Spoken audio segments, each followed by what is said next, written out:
Hello, reading room. We are here in the classroom on day 203. Thanks for the bells. I love it. Let's go ahead and continue reading. I said day 203. This is day 5 of God is Red by Vinnie Deloria Jr. I'm assuming, Vinny, I got your name right.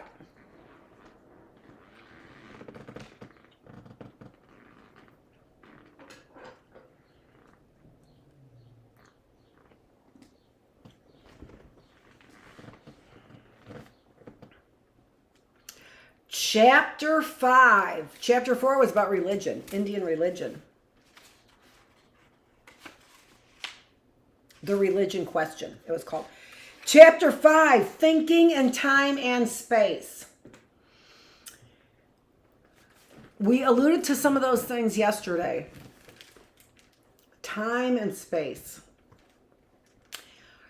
The division of domestic ideologies may appear to be quite artificial to many people. Traditionally, we have been taught to define differences neither by ancestral backgrounds nor cultural attitudes, but by political persuasions. Conservative and liberal, terms initially that describe political philosophies, have thus taken on the aspect of being able to stand for cultural attitudes of fairly distinct content. Liberals appear to have more sympathy for humanity, while conservatives worship corporate freedom and self-help doctrines underscoring individual responsibility. The basic philosophical differences between liberals and conservatives are not fundamental. However, since both find the idea of history a thesis by which they can validate their ideas. When the domestic ideology is divided according to American Indian and Western European immigrant, however, the fundamental difference is one of great philosophical importance. American Indians hold their lands, places, as having the highest possible meanings, and all their statements are made with this reference point in mind.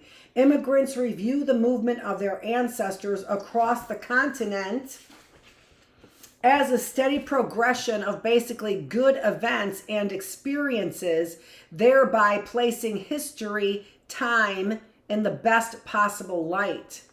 When one group is concerned with the philosophical problems of space and the other with the philosophical problem of time, then the statements of either group do not make much sense when transferred from one context to the other without the proper consideration of what is happening.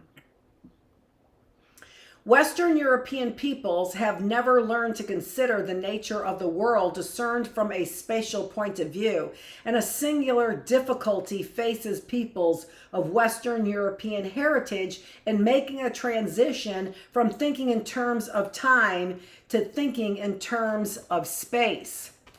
The very essence of Western European identity involves the assumption that time proceeds in a linear fashion. Further, it assumes that at a particular point in the unraveling of this sequence, the peoples of Western Europe became the guardians of mankind.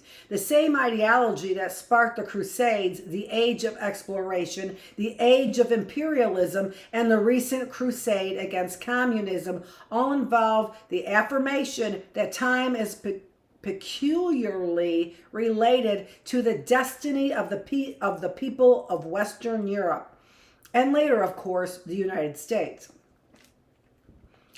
The post-war generation of which we are a part has refused to accept any alteration of this fundamental premise. It is particularly revealing that the first major doctrine enunciated as an anti-communist foreign policy was that of containment.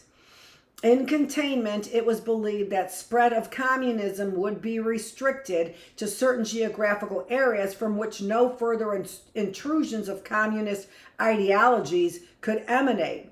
The anachronistic nature of this theory should be apparent. Western political ideas came to depend on spatial restrictions of what were essentially non-spatial ideas. So you had a non-spatial idea, we're going to give you a spatial restriction for it. The inherent contradiction of opposing dissimilar definitions within a single theory proved fruitless to colonial powers of Southeast Asia, Africa, and India. Without venturing further into, when you have ideas of freedom is in the mind and you put somebody in a confined space, all right, it is not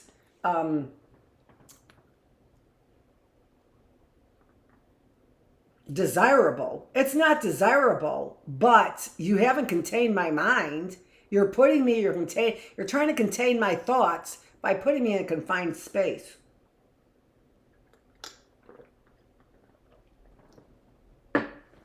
Interesting perspective.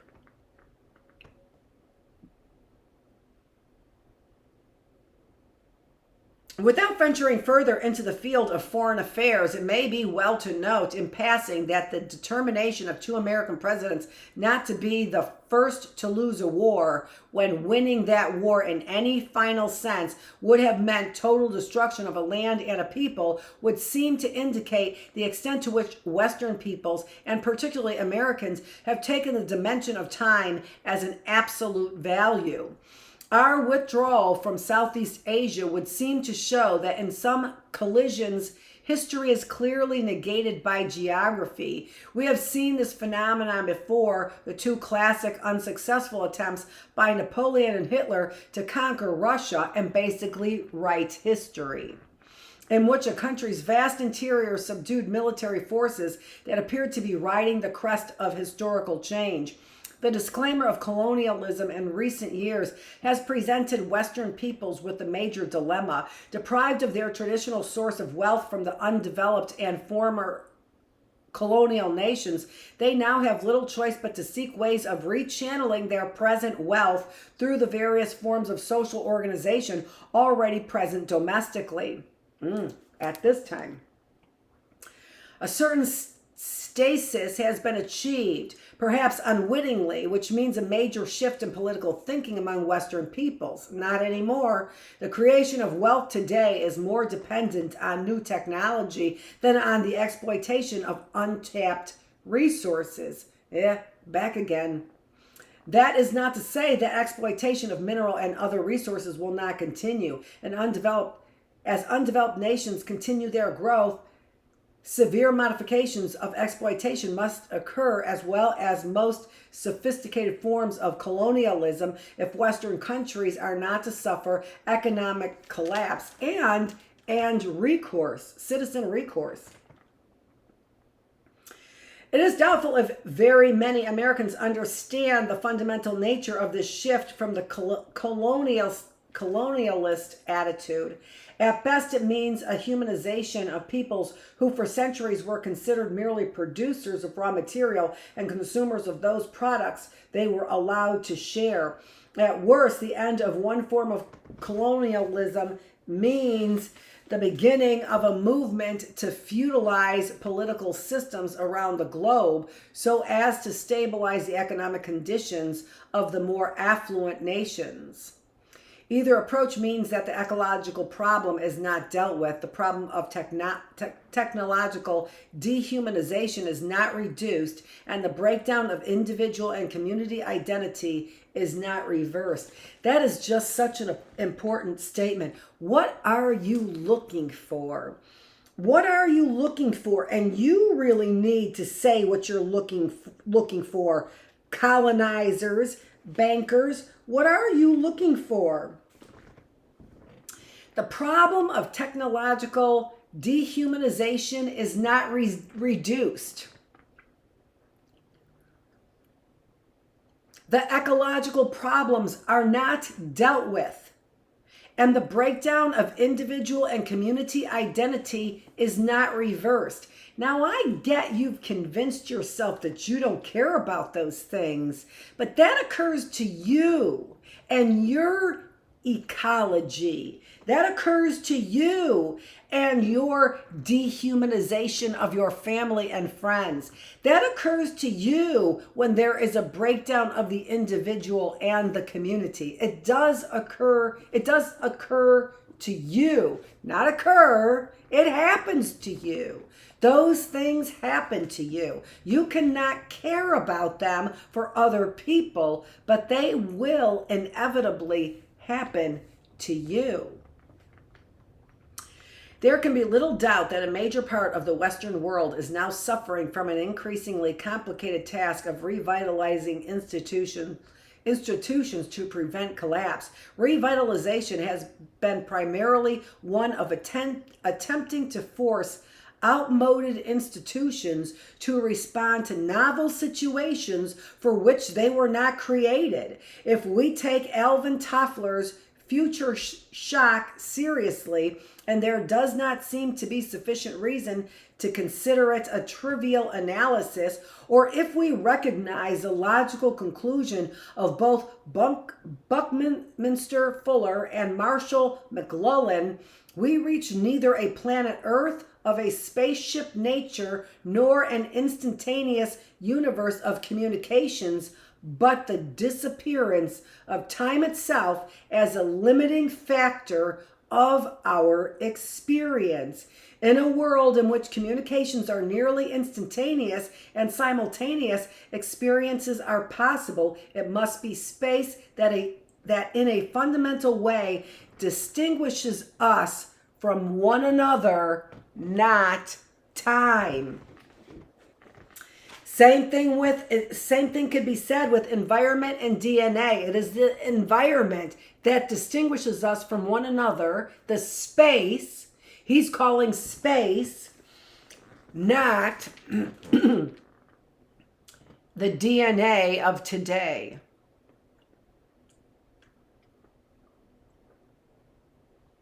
Do you hear, pharmaceutical companies? What you keep ignoring in every way, shape, and form? That is disastrous to the human. It's dehumanizing to people. That's what you're doing. The healthcare industry is from start to finish today, if not always, dehumanizing people. Start with that fucking robe you have to put on. Oh, who cares if your butt is exposed? I might. I'm not an animal. An animal doesn't care if their butt is exposed. I do, especially amongst strangers. You inconsiderate, dehumanizing healthcare professional. I'm sorry, Dr. what? Doctor, go take your meds and fuck yourself?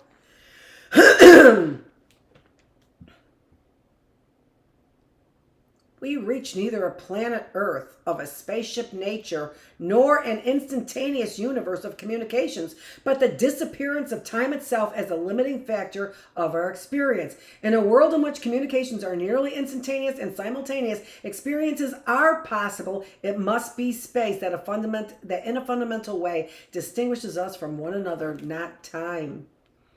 We can experience things without time or space limiting us. You're trying to limit our time in a space by limiting our space, and you can't do that. As in, it's an impossibility. Unless, of course, you want to, and you've tried it. And we've still seen that people's brains bounce back.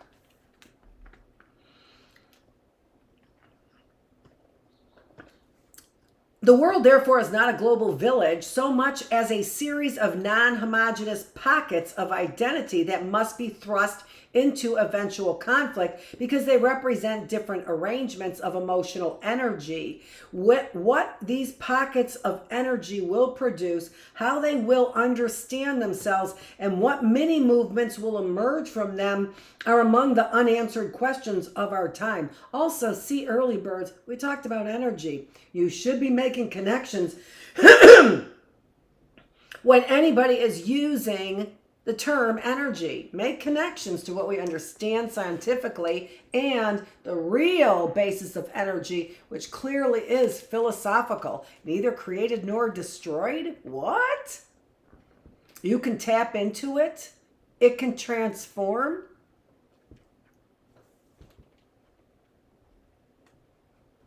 We each have little pockets of his energy.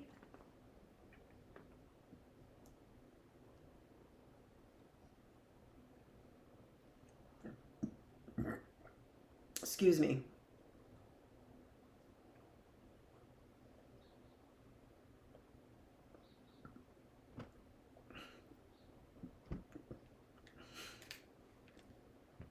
If we believe that religion has a presence in human societies in any fundamental sense, then we can no longer speak of universal religions in the customary manner. Rather, we must be prepared to confront religion and religious activities in new and novel ways.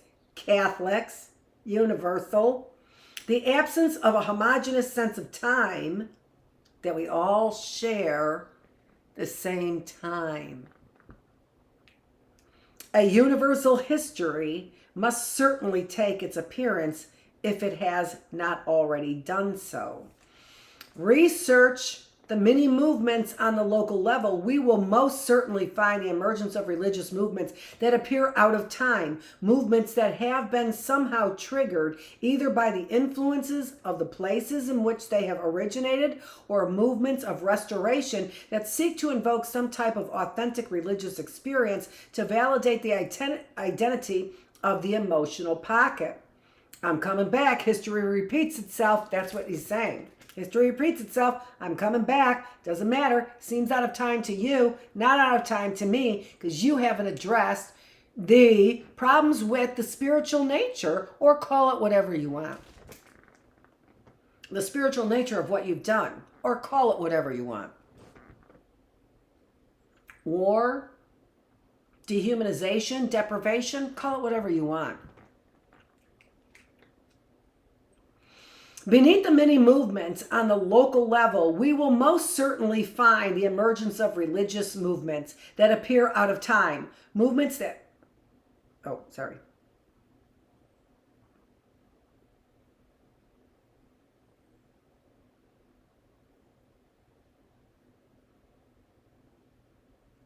Already we are finding a fascination with the satanic in Southern California, long a hotbed of fundamental Christianity. I said they abandoned their religion a long time ago, coupled with a determined drive to return to the comforting and reasonably debilitating religion of yesteryear. What may prove to be particularly unnerving will be the apparent contradiction in social issues as triggered by the various currents of emotion moving in particular locations. In the last election, the presence of a marijuana proposition and a rigid smut proposition on the California ballot may have indicated that the redefinition of religious principles has already begun to manifest itself. The unfortunate factor in both propositions was that both depended for their validity on traditional assumptions of social reality. Neither attempted to effect a fundamental change in conceptions of reality, only to move backward or forward along the traditional time scale of values. The needed basic change depends on a realization of a revolutionary reorientation of definitions that must occur when time is negated and space becomes more dominant. Religion has been, what do we need? We don't need what has been done in the past and historically in order to change the law. We need a paradigm shift on marijuana in general and our regulation of drugs in general, what we call legal and illegal. That's what this space is requiring. This space is requiring a paradigm shift on the healthcare, because what time has proved is that you are not making people better. So this space needs a paradigm shift on your healthcare measures. This space needs a paradigm shift on how you govern people when you call it a democracy, and in this space it has nothing to do with democracy. You called it a democracy in time and in history, but it does not reflect the space. Well said, Dr. Feravich. No wonder you have those two consonants and one period after the two consonants before your name. That, however, was not well said. I can take the criticism. I can take the self-evaluation. Can you?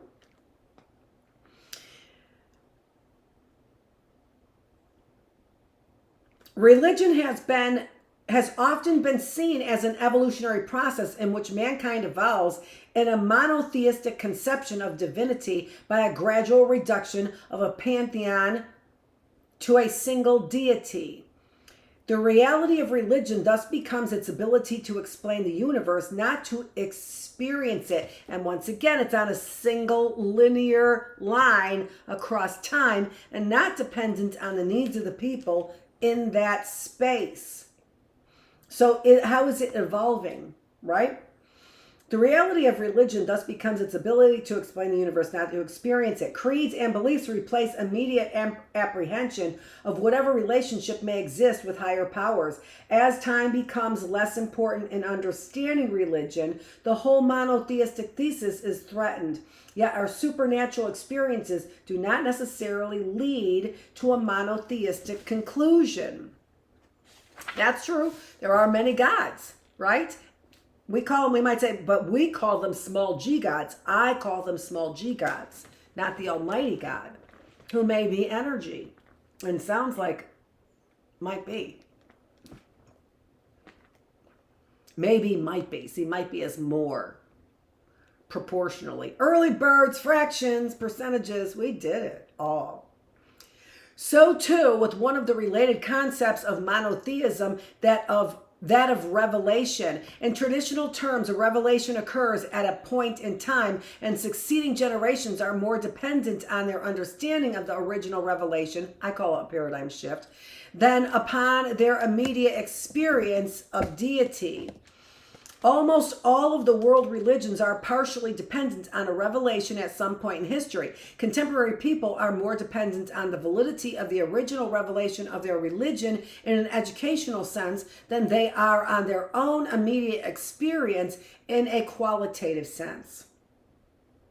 So again, time, we're talking about it in quantitative. And really, the essence of all of this is qualitative. Pay attention. See how it all adds up qualitatively, right? For many religions, this dependence means that belief replaces experience, and proofs of a logical nature are more relevant than additional revelations. Revelations must somehow be phased in the cultural beliefs, languages, and worldviews of the time in which they occurred. And this is the whole thing about the history of the Catholic religion, how it's a revelation. Oh, they found a new manuscript. Oh, they forged a new, what? As times change and cultures become more sophisticated, sciences come to present a broader view of the universe, and languages become infused with foreign words and concepts, and the original revelation also takes on a different aspect. Revelation has generally been considered as a specific body of truth related to a particular individual at a specific time. This glimpse into the eternal, as it were, is too often taken as universally valid for all times and places. If the universal nature of religions has not been the subject of debate, it should be our immediate concern. Yeah, especially considering Jesuits taking over Supreme Court and the popality. In shifting from temporal concerns to spatial terms, we find that a revelation is not so much the period of time in which it occurs as the place it may occur. Revelation becomes a particular experience at a particular place, no universal truth emerging, but an awareness arising that certain places have a qualitative holiness over and above other places. But even if you take a look at Jerusalem, right? What are you doing? You're saying, you're putting it on your experience of time. We'll have it again. Not the experience of the holiness of the place. And see how you desanctified Jerusalem by putting it on a continuum of time. We'll own it again, as opposed to the holiness of the place. It really is a paradigm shift, which is 180 degrees. And if I could do a Linda Blair right now, I totally would. Revelation becomes a particular experience at a particular place, no new universal truth emerging, but an awareness arising that certain places have a qualitative holiness over and above other places. The universality of truth then becomes the relevance of the experience for a community of people. So get the fuck off my land, you capitalists, and give me back my shoes and my clothes. I don't care if they're old. I do know how to clean out. I am not a hoarder. Not its continual adjustment to evolving scientific and philosophical conceptions of the universe. Oh, I'm sorry, that's not a holy burial site because people may have their spirits still there in the land. Oh, give me that soft brush. Okay, all right. Cameras.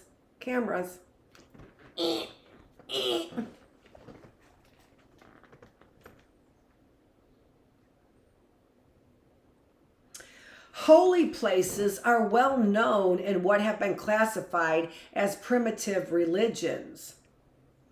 The vast majority of Indian tribal religions have a center at a particular place, be it river, mountain, plateau, valley, or other natural feature. Many of the smaller non-universal religions also depend on a number of holy places for the practice of their religious activities.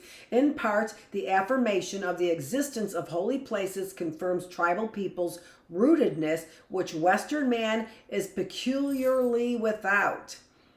Now, here's where you have to say the catacombs, but if you continue to pervert them as well as Holy Scripture, you really do not care about that particular place for finding those, the scriptural,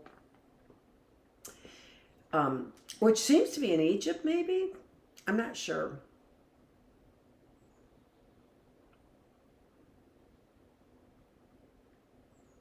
Many of the smaller non-universal religions also depend on a number of holy places for the practice of their religious activities. In part, the affirmation of the existence of holy places confirms tribal people's rootedness in which Western man is peculiarly without. I just read that. The development of shrines in the religious life of the practitioners of world religions would seem to indicate that this spatial dimension cannot be avoided as men seek religious experiences. Why then must theological reality be defined solely in temporal terms as in Christianity? And so much so that you violate holy places constantly because of your disbelief and your aggression of your scientific values, which are part of dehumanization. That's what you value in your science, dehumanizing people. Where then is your theological reality?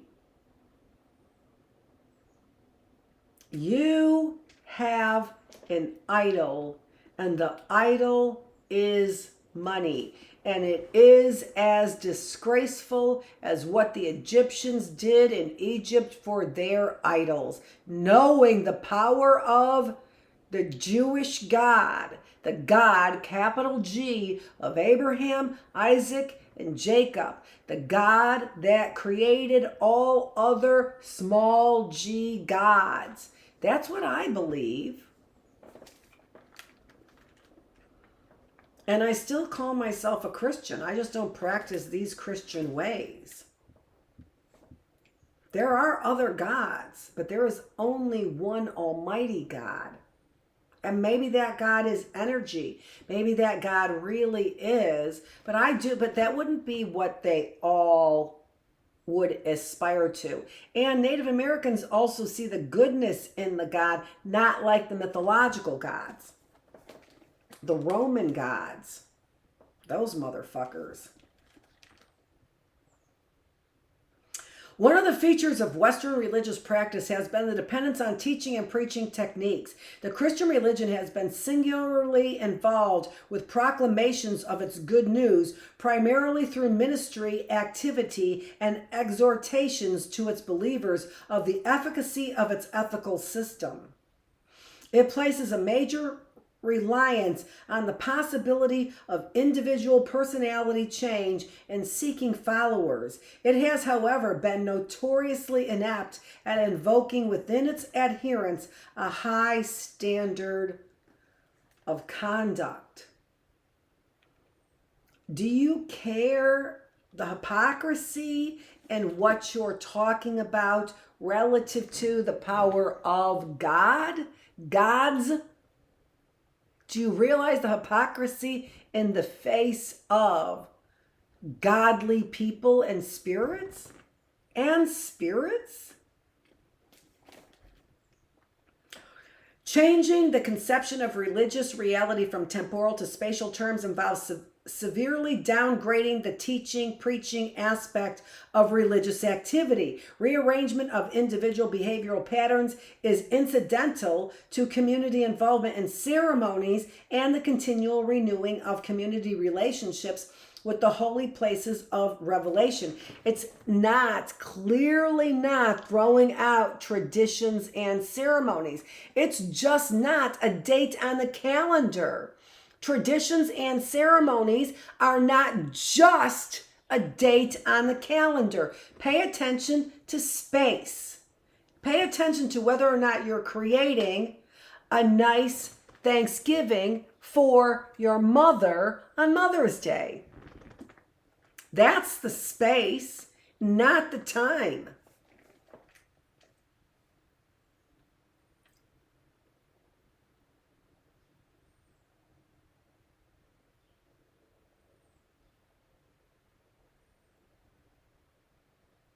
Ethics flow from the ongoing life of the community. Oh, I'm sorry, what was that?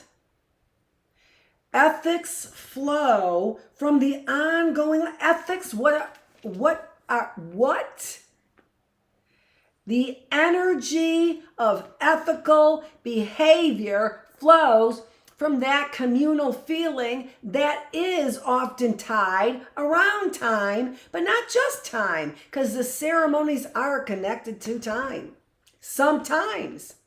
But that has more often a place.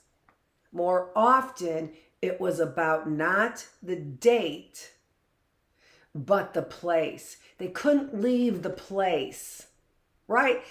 To tell me I can celebrate my ceremonies on that date someplace else shows you have no consideration for the place.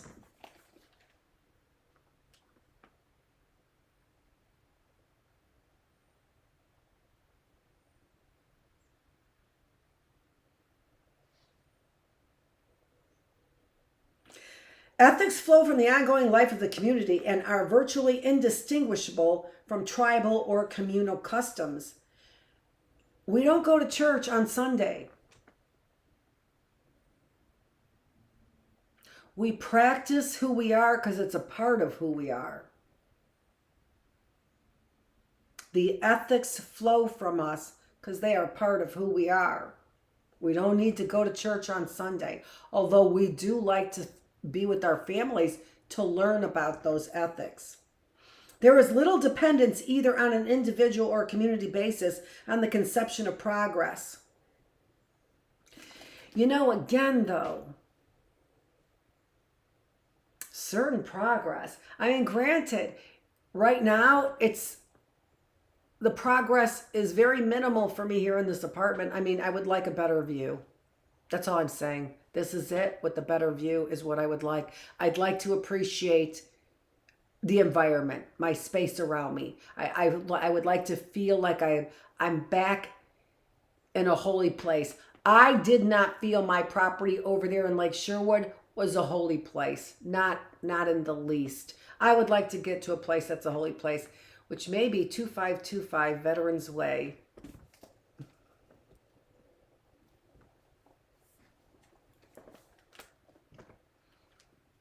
Yeah, that's a lot of time that I can remember an address. That was never mine, but awful close. I do feel a holiness of places. I don't feel that was over there at Lake Sherwood by any stretch of the imagination. You can have it. I want my shoes. I want my shoes. Those, I just checked out the prices that I paid for some of those shoes that were supposed to be really, really good shoes, and that weren't necessarily good shoes because they were being made by Ukrainian WH words.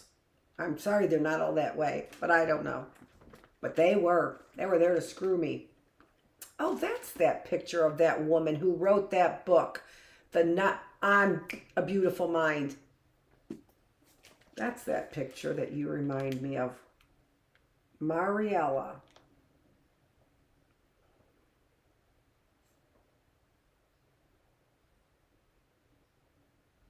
Value judgments involve present community reality and not reliance on past or future golden ages, the Gilded Age, toward which a community is allegedly moving or from which a community has veered. Make America great again. In conjunction with this notion, the severance of religious reality from the other aspects of community experience is not as distinct. A religion defined according to temporal considerations is placed continually on the defensive in maintaining its control over historical events. This day is when we celebrate it, which is 40 days, and Christmas, and these will be celebrated so many weeks, and these will be celebrated on the exact date. If, like the Hebrews of the Old Testament, political, economic, and cultural events can be interpreted as religious events, the religious time and the secular time can be made to appear to coincide. If, however, the separation becomes more or less permanent, as in Christianity and Western concepts of history, then religion becomes a function of political interpretations, as in the manifest destiny theories of American history, or it becomes secularized as an economic determinism, as in communist theories of history. Either way, the religion soon becomes helpless to intervene in the events of real life except in a peripheral and oblique manner. See Catholics during World War II and the rise of Nazism and fascism. See Catholics today in that rise. Eliminating temporal, that was a mouthful too. That was just wonderfully stated, and it was a mouthful, and I wanted to stop, but I just couldn't stop reading. I wanted to stop to say something, but I couldn't stop reading the beautiful words. Eliminating temporal considerations from an examination of religious activities, we are left with the question of the function of religion in societies. Do religions differ because they involve different relationships between a community and the lands on which it lives? Or one would be led to consider this relative simple question for the first time in a new sense by observing the different religions in relation to the lands on which they live and not to their supposed position along an evolutionary scale. The rain dance of the southwestern Indians, for example, is probably almost totally dependent upon the nature of the lands on which those Indians live. For example, one cannot imagine the Indians of the Pacific Northwest needing to or having a rain dance. Instead, therefore, of attempting to find categories to explain the development of each religion over a period of time, we are led more to an examination of the nature of the lands upon which the community must exist. Religion thus becomes a present examination of community needs and values, not a progression of conceptual advances. I don't need you to be doing the rain dance over here where I get in the rainforest. I need you to be doing the rain dance over there on the plains where we were originally knew how to tap into the spirits of the rain dance until you pushed us off of there and decided to do your weather warfare. You brought those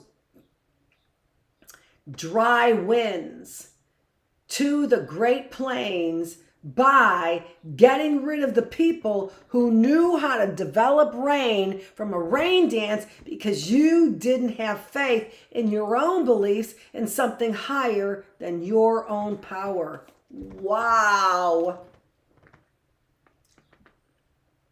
I kind of did what I said, but only in relationship to what the author is saying.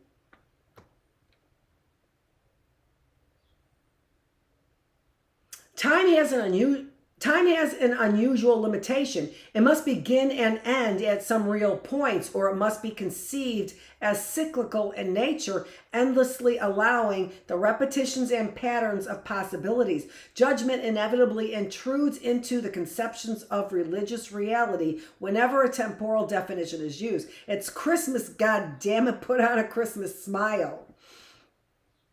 But we're hungry and cold and starving, and Santa Claus looks drunk. Shut up. It's Christmas. Almost always I hate Christmas. Almost always the temporal consideration revolves around the problem of good and evil and the inconsistencies that arise as the basic relationship is defined. Almost always turn religious beliefs into ineffectual systems of ethics. Space has, you're trying to enforce the holiness of the Lord being born on this day when you are crabbier today than I've ever seen you. And hungover, by the way. Space has limitations that are primarily geographical, and any sense of time arising within the religious experience becomes secondary to present geographical existence. The danger, and it just goes to show you how profoundly affected the Native Americans were and being forced off of their land. This is really sort of the thesis. The danger that appears to be lurking in spatial conceptions of religion is the effect of missionary activity on a religion. Can it leave the land of its nativity and embark on a program of world or continental conquest without losing its religious essence in favor of purely political or economic considerations? Are ceremonies restricted to particular places, and do they become useless in a foreign land? These questions have never been raised in a fundamental manner within Western religious circles because the preemption of temporal considerations because of temporal considerations by Christian theology. Are ceremonies restricted to particular places, and do they become useless in a foreign land? That's probably why they stopped the ghost dance. That was probably their real incentive. Holy shit. We've seen them do the rain dance, and now they're doing the ghost dance. Get them the hell out of here. The problem of religious imagery is also confounded when we shift from temporal patterns of explanation. The procedure by which religious imagery arises is still the subject of great debate among theologians. It is such a serious problem, it has jumped the boundaries of religious thought and has also become the subject of psychoanalytic investigation. How do men conceive of the symbols, doctrines, insights, and sequences in which we find religious ideas expressed? How do we come to conceive deity in certain forms and not others? Theological explanations that depend on temporal worldviews would appear to be relatively helpless in examining this question because it's considerably associated with space. Wow. Perhaps the best that can be said is that temporal theologians place great reliance upon the poetic imagination as a source of religious symbolism. The best and most lofty considerations of a society or culture over a period of time eventually distill themselves into a poetic mythology that comes to express the community's experienced realities. That is about as close as we can come when using temporal conceptions of religious reality. Eventual distillation of concepts and symbols. Do you understand what they're saying? You have sterilized it. There is no emotional connection to your Christmas that has anything to do with your Christian beliefs any longer. Oh, dear Jesus, God in heaven. How about that good shit? If the spatial dimension of religion is considered, the answer would appear to be fairly clear. Something is observed or experienced by a community, and the symbols and sequences of the mythology are given together in an event that appears so much out of the ordinary experiential sequence as to impress itself upon the collective memories of the community for a sufficiently long duration of time. It doesn't fit. You've left me with a trauma. Indian affairs. It doesn't equal up. It's happening in 1972. It is sticking in my mind. It's out of sequence with my thinking. The basic myth may be refined to some extent, but it is not subject to very much editing since it is the common property of the community, not the exclusive property of the community's poets or religious leaders. 'Twas the night before Christmas. That's what we know. When considering the multitude of flood stories, for example, flood stories like Noah's Ark, for example, we can suggest the possibility of a planet-wide flood at some specific time because of the appearance of the story in many diverse religious traditions. I remember when my political science teacher, Ron Spainhour, which I brought up, talked about this flood story as being experienced by so many people that it couldn't possibly be true as far as a religious experience. And that was like the most ridiculous thing. Like, all right, everybody experienced, the whole world experienced the flood. And we're seeing this in different cultures that are speaking different languages. And therefore, your conclusion is it didn't happen? No comprendo. Do you see how thinking just can lead you in one direction? I was a little surprised about that from Ron Spainhour. But only if we can accept spatial dimensions to religion can we reach this conclusion. Because the flood, experienced in a number of places, gave rise to the legends that recorded memories of the flood. Remaining committed to temporal concepts, we can only conclude that at a certain stage in evolution, it became necessary for societies, extremely diverse and with little in common, to have evolved a myth about a flood. Often this is precisely the contention, and the universal need for baptism is advanced as sufficient reason for the creation of the story. Yet all religious traditions have not depended on baptism. We are virtually helpless to understand the very symbols, stories, doctrines, and ideals that religions have traditionally espoused if we are content to define religion according to temporal terms of explanation. Once we leave time behind and consider the nature of geographical events of extraordinary nature, like the flood, we can begin to project the possibilities for understanding the nature of religious language and the efficacy of religious doctrines that are shared universally as an explanation of man's religious experiences. It is, if we will consider it, a very different thing to create a religion out of the best ideas, symbols, and explanations. There, as opposed to dividing yourself and saying, hey, pick one, this is the real true religion. I mean, seriously, even a kid knew, we haven't got it right yet. Palpable infallibility, you haven't got it right yet. There appears to be a peculiar relationship between thinking in temporal and spatial terms. We are inevitably involved, whether we like it or not, with time, but when attempting to explain the nature of our experiences, we are often not necessarily involved with spatial considerations once we have taken time seriously. And even in considerations of scientific discoveries like Einstein, like what Tesla had to offer, that likely had everything to do with their space, their ability to be able to produce that, and maybe spiritual space and spiritual conditions, as well as physical conditions and physical energy. So considering even our greatest inventions, our greatest discoveries likely had everything to do with space and a lot less to do with time. Go back to Benjamin Franklin and that lightning, that dude, what? And seriously, what was he in drunken stupor when he went out there in the rain? Because who would do that? But he didn't understand. But these crazy ideas of his to be able to harness that kind of what he knew to be power, to light fires from the sky, I think he was drunk. And not to diminish his ideas. The space, what was going on in that space? For him to be able to imagine such great things.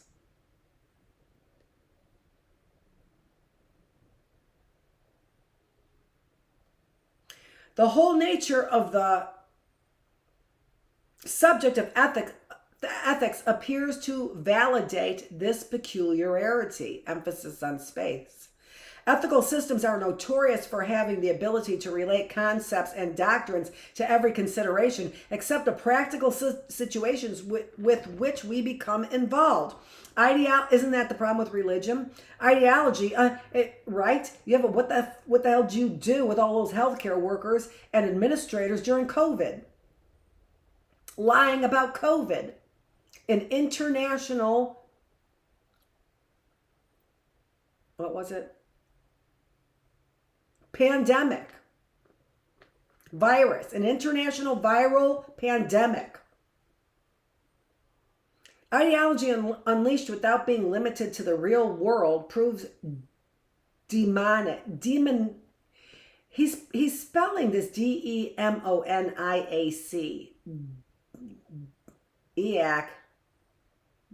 Demoniac. At best, one could project, therefore, that space must, in a certain sense, precede time as a consideration for thought. If time becomes our primary consideration, as it is westernized, and this is the thesis of this chapter, we never seem to arrive at a reality of our existence in places, but instead are always directed to experiential interpretations. This is Christmas. It's what it's about. Rather than to the experience themselves. We are celebrating the holiness and sanctity of Christ's birth. A great segment of the American public has been rudely pushed beyond the traditional temporal doctrines of Western man by the influence of the modern communications media. This is the true nature of the problem of post-war American society. The meaninglessness and alienation discernible in our generation results partially from our allowing time to consume space. So we have no meaning. We have no meaning because where we are in space has no meaning. The shift in thinking from temporal considerations to spatial considerations may be seen in a number of mini movements by which we are struggling to define American society. Ecology, the new left politics, self-determinism of goals by local communities, and citizen participation all seem to be efforts to recapture a sense of place and a rejection of the traditional American dependence on progress, a temporal concept, as the measure of American identity. We can see our slums. We see our poor areas. And no matter what you say about the American dream and what we celebrate on the 4th of July, I can tell in this space there is no democracy. A great many other considerations could be made in attempting to define how our consciousness is gradually shifting away from Western cultural and religious patterns. Development schemes of the federal government began as early as the Great Depression, when the Tennessee Valley Authority marked the first departure in programming from traditional patterns, railroads, settlement, and industrial development, to considerations of the regional nature of Appalachian Development Authority, of growth. Since that time, Missouri Valley Authority, the Appalachian Development Authority, the Four Corners Development Authority, and the river compacts of states have evolved so that geographic considerations are playing a much more important role in how we conceive social, economic, and political problems. The field of religion has been peculiarly isolated from this development in American thought. Rather, theological considerations have fluctuated from fundamentalism to social gospel and back. If we consider the social gospel and activist church involvement in social problems such as civil rights as an indication of concern with the problem of this world and land, we can find even in the theological movements of the past generation a movement away from temporal considerations. It is doubtful if American society can move very far or very significantly without a major revolution in theological concepts.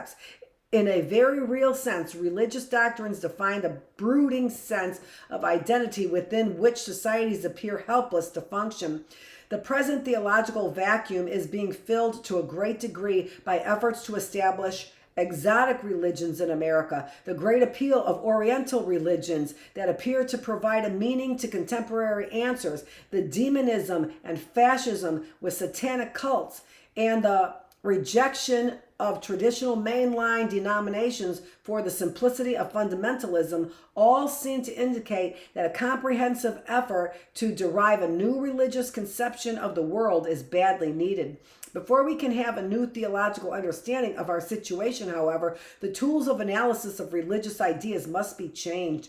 This will require tremendous reversal of ideas that have been held by Western peoples, particularly Christians, for centuries. Perhaps religions can answer only a few questions concerning our existence. Christian doctrines have attempted in the past to answer everything. Perhaps we will find that the present situation makes it impossible for religion to function at all. Perhaps we are stuck with psychodrama and other scientific techniques. Yeah, psychodrama, a scientific technique. No doubt about it. Many of mankind's religions have been held in deepest contempt because they do not in some manner measure up to the definitions of religion as promulgated by Western Christian ideas of the nature of religion. They were held invalid, not because they did not provide an understanding of the universe with which that particular society was confronted, but because they did not coincide with ideas held by Western society that is heavily dependent on its technology and nearly independent of its religious ideology. In almost every instance in which other religions were considered as invalid, it was because the categories of explanations were those derived primarily from temporal considerations of how the world ought to be. In the categories are turned around, and if the categories are turned around and the Christian religion is judged by non-temporal categories, the story becomes somewhat different. In most instances, Christianity has either no answer or an extremely inadequate answer to the problems that arise. That's a nice way of saying you're hypocrites in what you believe and what your behavior demonstrates. The extremely inadequate answer to the problem the difference is notable. While it's hypocrisy. While Christianity can project the reality of the afterlife, time, and eternity, it appears to be incapable of providing any reality to the life in which we are here and now presently engaged, space and the planet Earth. Because they're not on the planet Earth. They have broken brains. This is ridiculous. American Indian tribal religions are among those so downgraded because they did not fall into the easily constructed categories of religion as defined with temporal concepts and doctrine. Yet in a variety of ways, the American public, searching for a sense of authenticity that it cannot find in its own tradition, is turning to the American Indian as it wishes to visualize him. It is not simply the nobility of the novelist or the tragic vision of the historians that America is seeking. In a very real sense, the quest is for the religious insight of the American Indian. The real insight. But you're having trouble because you're perverting it into your old paradigms. In seeking the religious reality behind the American Indian tribal existence, Americans are in fact attempting to come to grips with the land that produced the Indian tribal cultures and their vision of community. Even if they avoid American Indians completely, those Americans seeking a more comprehensive and meaningful life are retracing the steps taken centuries before by Indian tribes as they attempted to come to grips with this land. Recently, Congress discussed compensation as a principle of criminal law. The days of the Oriental potentate and justice as vengeance may be closing. If so, would not the religion that sees deity as the stern judge of mankind also be fading? In the pages to come, we will deliberately, and that's not saying God is fading, or our belief in a higher power or spirituality or all those wonderful things. We are not limited to the Christian view, which really is tragic and has left people here in the United States in states of trauma. In the pages to come, we will deliberately place several concepts of general religious interest under examination. We shall attempt to define in Western terms the nature of Indian tribal religions as they differ in their method of framing questions from a predominantly spatial conception of reality. And we shall discuss traditional Christian solutions to these questions, comparing the two types of answers to learn if any distinct differences do in fact exist.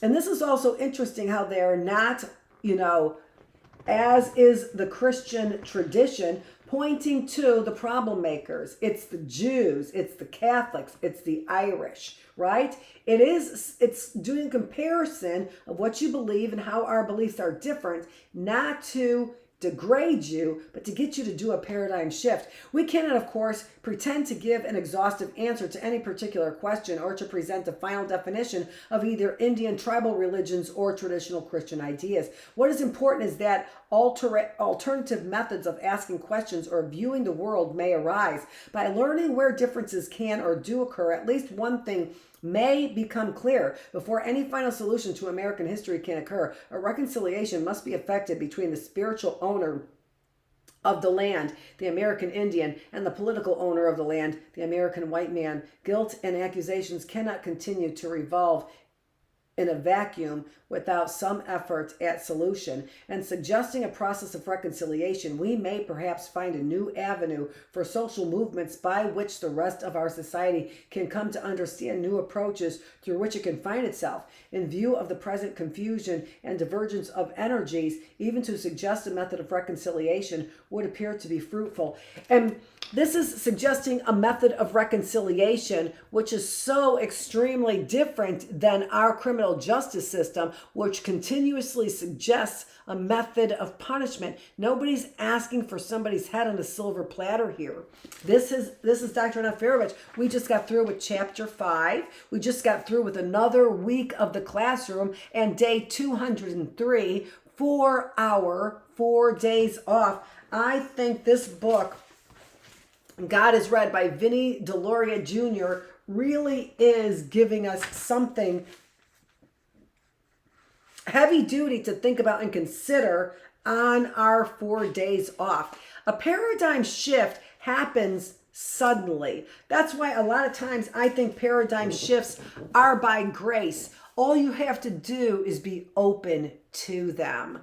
I had to read that chapter twice on space and time to fully understand what they were saying. The religion chapter I read and I kind of glossed over, and even though I really wanted to read it, and it just, whatever, it doesn't matter. And so reading it here again was very fulfilling, but I had to read that chapter 5 twice to fully understand it. This is Dr. Annette Feravich. We're here in the classroom, and we are going to into our 4 days off. Thanks so much for joining me here in the classroom on day 203. This is May. This is June 5th, Terry's birthday. Thanks for joining me. Who's Terry? See the mysteries. It's kind of interesting. Thanks for joining me.